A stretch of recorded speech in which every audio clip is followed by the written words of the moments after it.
Je suis très heureux de vous accueillir aujourd'hui à l'enregistrement de cette émission de télévision Les actualités prophétiques où nous allons partager la parole du Seigneur.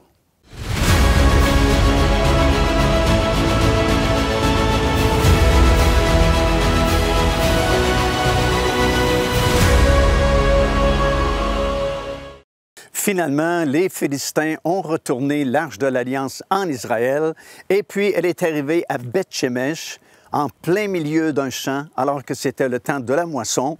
Et les gens étaient tellement excités de voir l'Arche de l'Alliance qu'ils ont soulevé le couvercle, ce qu'ils ne devaient pas faire, évidemment, selon la loi de l'Ancien Testament. Et malheureusement, plusieurs personnes ont été frappées à mort parce qu'ils ont soulevé ce couvercle-là.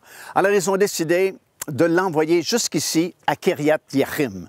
Alors, nous sommes dans cette petite ville de Kiriath-Yearim où l'Arche de l'Alliance a été placée, imaginez, dans la maison d'un particulier du nom d'Abinadab. Et elle est restée ici pendant très longtemps. Normalement, elle devait être dans le tabernacle à Silo, mais pendant plusieurs années, elle a été placée ici dans la maison de ce particulier. Jusqu'à l'époque du roi Saül, le premier roi en Israël, et celui-ci ne s'est même pas préoccupé de récupérer l'Arche de l'Alliance et de la ramener dans le tabernacle à Silo. Ce fut seulement David, lorsqu'il a été oint roi, que celui-ci s'est préoccupé justement de l'Arche de l'Alliance et a voulu la récupérer.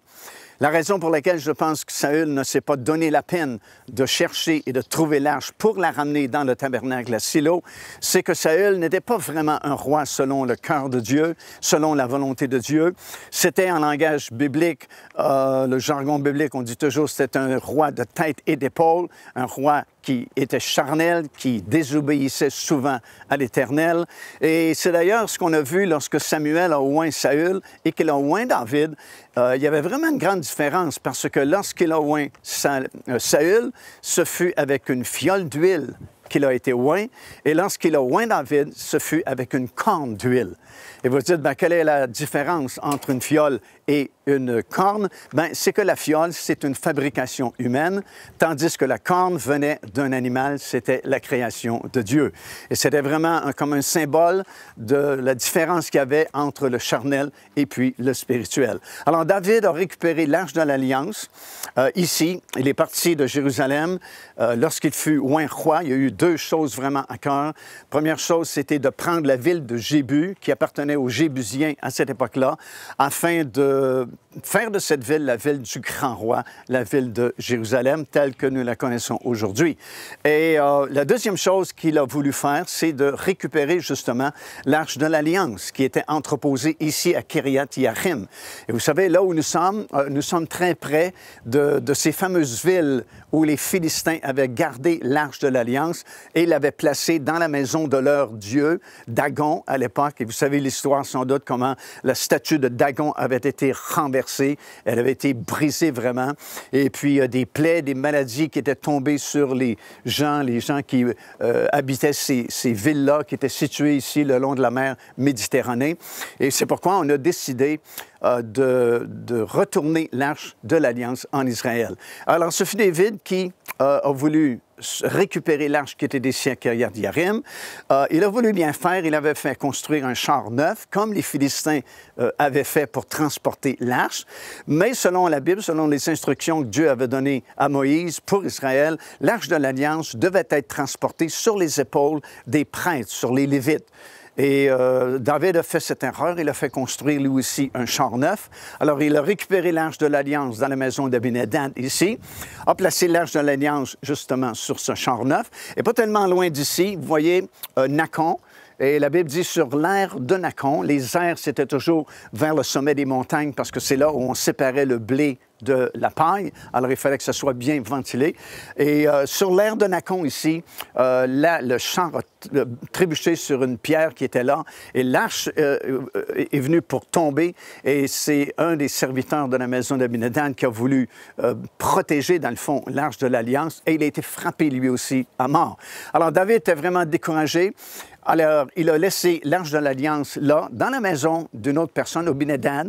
Il est retourné à Jérusalem. a lu les instructions, vraiment comment transporter l'Arche de l'Alliance. Puis 3 mois après, il est revenu ici, à l'ère de Nachon, a récupéré l'Arche et puis il est retourné vers Jérusalem avec l'Arche de l'Alliance. Alors, c'est tout un périple, vraiment. À partir de ces cités-là, vous avez Gad, Écron et toutes ces cités où étaient les Philistins à l'époque, qui avaient retourné l'Arche de l'Alliance jusqu'à Beth-Shemesh, de Beth-Shemesh jusqu'ici à Kiriath-Yearim, de Kiriath-Yearim jusqu'à l'ère de Nachon, et finalement, de l'ère de Nachon, en route vers Jérusalem. Lorsque David a récupéré l'Arche de l'Alliance à partir de Kiriath-Yearim jusqu'à l'ère de Nachon, comme nous avons expliqué, et David a été obligé de revenir à Jérusalem et de bien étudier la parole de Dieu pour savoir comment transporter, bien sûr, cette arche. Il est revenu 3 mois plus tard à Nachon et il a récupéré l'Arche de l'Alliance pour la conduire non pas à Silo, où en principe elle devait être, parce que c'est dans le tabernacle de Silo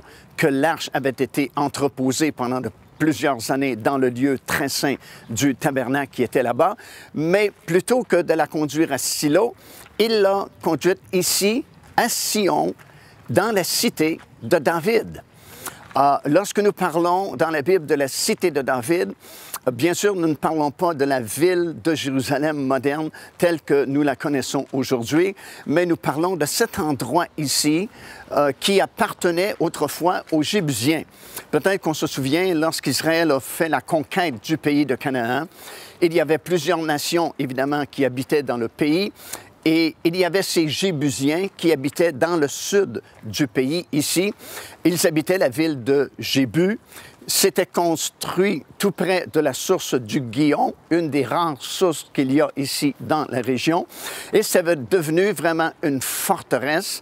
Et David, lorsqu'il fut oint roi, comme on a déjà expliqué, une des premières choses qu'il a faites, c'est qu'il a voulu conquérir la ville de Jébu, conquérir les Jébusiens, parce que c'était une nation qui n'avait pas été conquise par le peuple d'Israël lorsqu'ils ont fait la conquête du pays de Canaan, mais ils avaient plutôt fait une entente avec eux afin qu'ils puissent rester dans leur région ici, dans le sud du pays.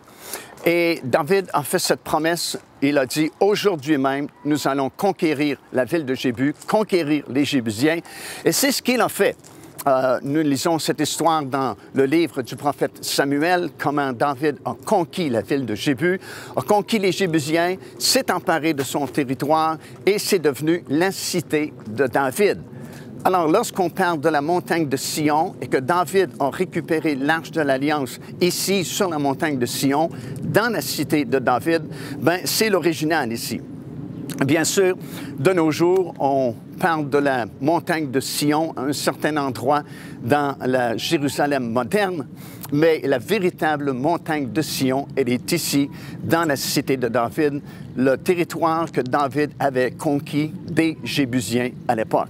Plus tard, l'arche a été transportée dans le premier temple, celui de Salomon, qui a été construit beaucoup plus haut sur le mont Moria.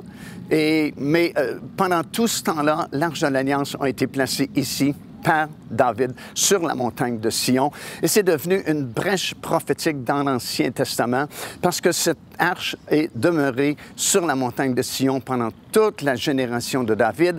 Et ce n'est qu'à la fin de la génération de David qu'on a transporté l'Arche de l'Alliance à partir de la montagne de Sion ici pour justement la transporter dans le nouveau temple qui avait été construit sur le sommet de la montagne de Moria. Alors ici, on est dans l'original, le tout début, la véritable montagne de Sion, la cité de David. Bien sûr, plus tard, la ville de Jérusalem s'est agrandie et puis à l'époque, on avait tracé les murailles qu'on voit aujourd'hui, qui ont été construites par Solomon le Magnifique, mais elles avaient suivi un peu les limites qui avaient été imposées par l'Empire romain à l'époque lorsqu'ils avaient conquis Jérusalem. Dans le livre des Actes des Apôtres, dans le 15e chapitre, nous avons une grande discussion alors que ce problème a surgi dans l'Église primitive, à savoir si on était sauvé par grâce seulement ou s'il fallait observer la loi de Moïse. Et il y a eu une grande, très grande discussion parmi les disciples et les apôtres du Seigneur. Et finalement, Jacques, qui était l'apôtre de l'Église de Jérusalem à l'époque, a tranché la question avec un passage de l'Écriture qui était dans le livre du prophète Amos, dans le chapitre 9, et au verset 11 et 12, alors que le prophète avait annoncé cette grande moisson de la totalité des païens qui devaient entrer dans l'alliance avec le Seigneur Jésus-Christ. Et il a fait référence à la tente de David à ce moment-là. Jacques a expliqué que nous étions sauvés par grâce à cause du Seigneur Jésus-Christ et que c'était l'accomplissement des prophètes de l'Ancien Testament qui avaient annoncé que dans les derniers jours, Dieu relèverait de sa chute la tente de David. Alors, on a expliqué que lorsque David a récupéré l'arche de l'Alliance, plutôt que de la conduire à Silo, là où était le tabernacle, il l'a conduit ici, dans la cité de David, sur le sommet de la montagne de Sion. Il a placé l'arche de l'Alliance, il a simplement placé une tente au-dessus de l'arche et il a invité la population à venir se réjouir parce que l'arche de l'Alliance avait été récupérée. Et la présence de Dieu, à nouveau, était manifestée en Israël. Et les personnes pouvaient venir chanter, louer, danser. En fait, la plupart des psaumes que vous avez dans votre Bible ont été composés à la tente de David, ici, sur la montagne de Sion, dans la cité de David. Et c'est devenu une brèche prophétique, comme j'ai expliqué, pour notre époque à nous, où l'Évangile est annoncé aux non-juifs. Et il y a cette grande moisson qui avait été aussi prophétisée par Jacob alors qu'il a donné sa bénédiction sur les deux fils de Joseph, Éphraïm et Manassé. Il a placé sa main droite sur Éphraïm et sa main gauche sur Manassé, de cette façon ici, les bras comme en croix. Et Joseph était frustré parce que, bien sûr, Manassé, c'était l'aîné, et normalement, la main droite aurait dû être placée sur lui. Mais Jacob dit non, non, je sais ce que je fais parce que, dit-il, Éphraïm va devenir une multitude de nations. Et l'expression qui est utilisée, c'est la même qui est utilisée dans Romains chapitre 11 et le verset 25, alors qu'on parle de la totalité des païens qui doivent être sauvés. Alors, c'est vraiment une grande brèche prophétique qui s'est produite ici dans la cité de David, à l'époque de la génération de David, qui représentait cette grande moisson de non-juifs qui devaient être sauvés dans les derniers jours.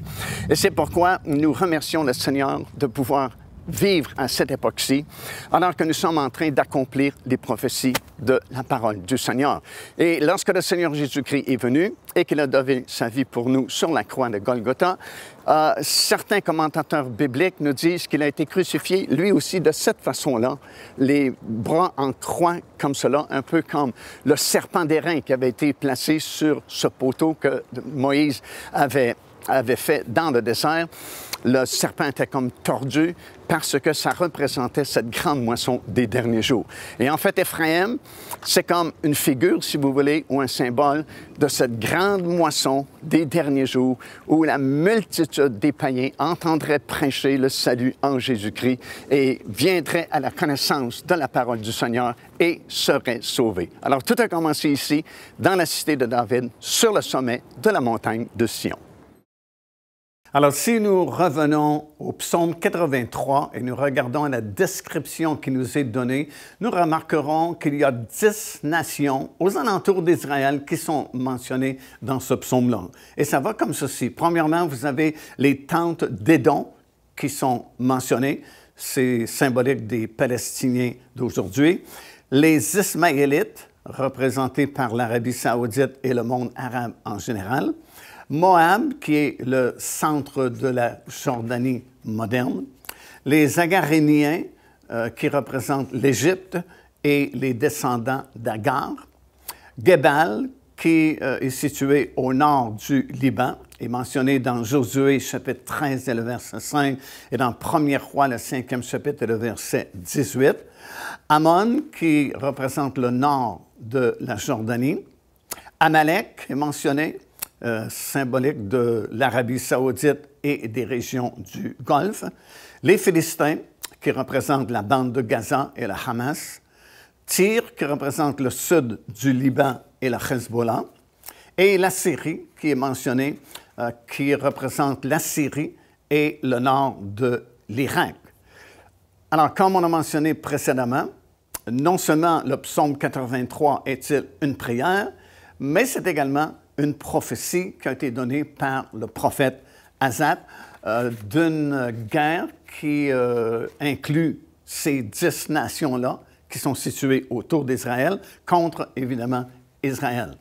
Alors, est-ce que cette prophétie-là doit s'accomplir bientôt? Est-ce qu'elle peut s'accomplir comme ces gens-là mentionnent avant l'attaque de Gog et Magog, ou est-ce qu'elle a déjà été partiellement accomplie?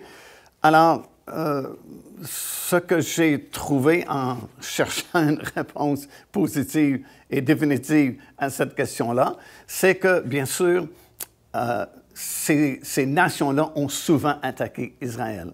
Alors, une partie de cette prophétie-là a déjà été accomplie. Et ce que j'ai découvert, c'est que ce n'est vraiment pas possible que cette attaque se fasse avant celle de Gog et Magog pour différentes raisons. Premièrement, selon les enseignements de ce groupe-là, si cette attaque se produisait avant Gog et Magog, la forte armée d'Israël détruirait toutes ces nations-là, s'emparerait de leur territoire et s'emparerait de leurs richesses. Alors, conséquemment, si ces nations-là devaient être détruites par cette guerre-là, logiquement, elles n'ont plus de pouvoir. Logiquement, elles ne pourront plus attaquer Israël. Ce que j'ai découvert en cherchant les versets de la parole de Dieu, c'est que bien que cette prophétie-là a été partiellement accomplie dans les années passées, parce qu'il y a eu souvent des attaques contre Israël par ces nations-là, évidemment, ce que j'ai découvert, c'est que ces mêmes nations-là, qui sont mentionnées dans le psaume 83, sont encore là à la bataille d'Armageddon. Alors, si elles avaient été détruites avant Gog et Magog, et si elles n'auraient plus de pouvoir parce qu'elles ont perdu leur territoire et perdu leur richesse aux mains de la forte armée d'Israël, ben elles ne pourraient pas combattre à Armageddon alors qu'elles sont là. Puis je vais vous donner plusieurs versets qui sont mentionnés dans la parole du Seigneur qui mentionnent précisément ces nations-là qui sont situées autour d'Israël comme faisant partie de ces attaquants-là lors de la bataille d'Armageddon. Armageddon, c'est le dernier conflit. Et nous allons en parler plus en détail à la fin de cette trilogie que nous filmons présentement, mais elle est située à la fin des 7 années de tribulation et ce sera le dernier grand conflit mondial qui provoquera le retour du Seigneur Jésus-Christ, cette fois-là, sur la terre et avec tous ses élus, tous ses appelés et tous ses rachetés. Alors, c'est la fin totale, c'est la destruction finale de toutes ces nations-là, qui aura lieu à la fin des 7 années de tribulation et non pas avant celle de Gog et Magog. Alors écoutez, dans Joël chapitre 3, on décrit la bataille d'Armageddon. Alors c'est clair dans le contexte de Joël 3e chapitre, qui, comme j'ai mentionné, se produira à la fin des 7 années de tribulation qui sont encore à venir. Et ces nations-là, mentionnées dans le psaume 83, sont encore là et participeront à la bataille de Gog et Magog. Par exemple, au verset 4, on mentionne Tyr et Sidon comme participants à la bataille d'Armageddon. Alors, Tyr et Sidon, comme on a lu il y a quelques instants, faisaient partie de ces nations aux alentours d'Israël mentionnées dans le psaume 83. Également, au verset 12, on mentionne toutes les nations autour d'Israël, aux alentours d'Israël. Au verset 19, on mentionne précisément l'Égypte et le territoire d'Édom comme participants à la bataille d'Armageddon. Alors, si ces nations avaient été détruites par une guerre avant celle de Gog et Magog, ben, elles ne seraient pas là à la bataille d'Armageddon parce que, justement, elles auraient été détruites. Elles auraient perdu leur territoire, comme on entend prêcher par ce groupe de personnes-là, et leur richesse. Alors, puisqu'elles sont encore bien vivantes et puissantes à Armageddon, c'est qu'elles n'ont pas été détruites. Alors, le deuxième argument proposé par ceux qui enseignent que cette attaque de Psaume 83 se fera avant celle de Gog et Magog, c'est que le nom des nations aux alentours d'Israël ne sont pas mentionnés dans la prophétie d'Ézéchiel 38. Alors, comme j'ai mentionné précédemment, même si le nom de ces nations ne sont pas mentionnés dans l'attaque de Gog et Magog, cela ne veut pas dire que certains groupes parmi ces pays-là ne joindront pas la grande armée de Gog et Magog, puisque non seulement certains pays sont-ils mentionnés par leur nom, comme nous verrons un peu plus tard au cours de cette étude, mais à plusieurs reprises, en fait, par plusieurs versets, on parle de beaucoup d'autres peuples qui vont se joindre à eux, et finalement, ce sera une grande multitude. Et le mot multitude est mentionné, je pense, une dizaine de fois dans ces deux chapitres-là, signifiant que ce sera vraiment massif, ce sera vraiment plusieurs nations, plusieurs peuples, en plus des nations qui sont mentionnées par leur nom. Alors, ça ne veut pas dire que, comme j'ai mentionné, certains groupes de ces pays-là aux alentours d'Israël ne participeront pas à Gog et Magog. Troisième raison qui est invoquée par ce groupe-là, c'est qu'Israël ne remplit pas actuellement toutes les conditions mentionnées dans Ézéchiel 38-39, faisant mention que dans ces chapitres-là d'Ézéchiel, on mentionne que le peuple sera en sécurité lorsque l'attaque de Gog et Magog se fera sur Israël et qu'il n'y aura pas de mur ni muraille pour protéger les villages en Israël. Bien, écoutez, c'est que Israël a été vraiment très insécure depuis l'an 70 lors de la grande dispersion, la diaspora, alors que l'armée romaine a envahi Israël, détruit le temple et puis vraiment battu la ville de Jérusalem, beaucoup de ravages à Jérusalem. Et ça a provoqué la grande dispersion où grande majorité des Juifs sont sortis du pays d'Israël, se sont établis dans de nombreux pays du monde. Et depuis ce moment-là, Israël a vécu une très grande insécurité parce qu'ils n'avaient plus leur pays et puis ne comprenaient pas pourquoi Dieu n'avait pas protégé son peuple et la ville de Jérusalem, et surtout le temple. Imaginez-vous, le temple, c'est le cœur même du peuple juif, et ils ne comprenaient pas pourquoi Dieu n'avait pas empêché les Romains, par exemple, de détruire le lieu le plus sacré du judaïsme, le temple. Et ils ont vécu une très grande insécurité parmi les nations où ils ont été dispersés. Mais depuis 1948, alors qu'Israël a été rétabli, alors qu'Israël est revenu chez lui et que l'État d'Israël a été créé, depuis ce moment-là, ils ont une très grande sécurité parce que Dieu est leur sécurité.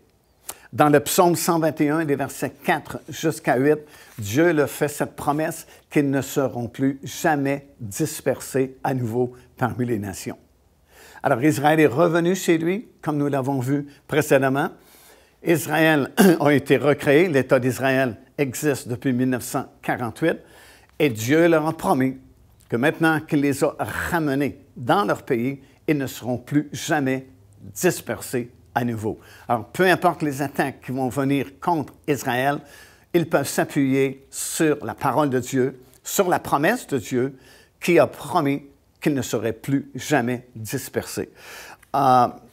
Et même si ce que ce groupe-là enseigne était vrai concernant la sécurité d'Israël, Israël ne serait pas plus en sécurité, même si toutes ces nations-là étaient détruites, parce que son plus grand ennemi présentement, c'est l'Iran, qui le menace continuellement par les installations nucléaires dans son pays et qui publiquement, vous le lisez dans les journaux, vous l'entendez aux nouvelles, à la télévision ou sur Internet, régulièrement, l'Iran déclare qu'ils veulent se débarrasser complètement d'Israël, les pousser dans la mer et les détruire complètement. C'est mort à Israël, mort à Israël.